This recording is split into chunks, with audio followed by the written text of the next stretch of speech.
لیلا بیمار ہو گئی تھی اور اس کی بیماری پر طبیبوں نے کہا اسے خون چاہیے. شہر میں کئی محب تھے اس کے، کئی محب تھے، کسی نے خون نہیں دیا. مجنو کو خبر ہوئی، ہر روز بوتل نکال نکال کے خون کی دیتا، نچڑ گیا، جسم نچوڑ ڈالا اور اپنا خون دے دے کے لیلا کو شفا یاب کر دیا.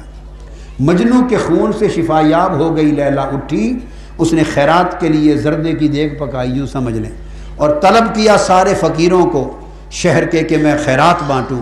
سارے عاشق قطار میں آ گئے، مدعیان عشق قطار میں آ گئے.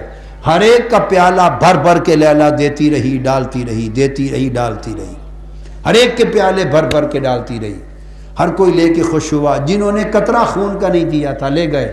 جب مجنو کی باری آئی جس نے سارا خون دے دیا تھا، اس نے جو پیالہ آگے کیا تو لیلا نے اوندا ہاتھ مارا، اس کا پیالہ توڑ دیا.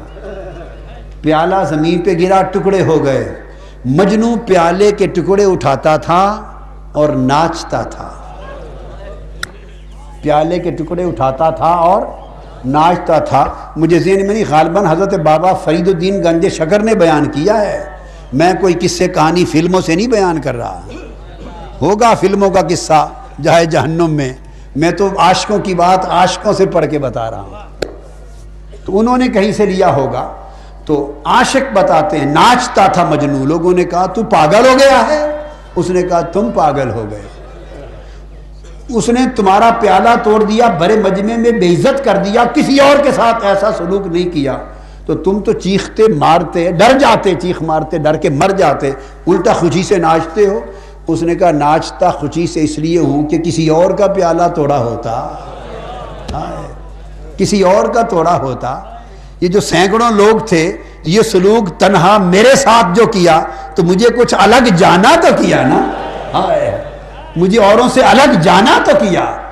سو اس لیے میں نے کہا جفا جو عشق میں ہوتی ہے وہ جفا ہی نہیں،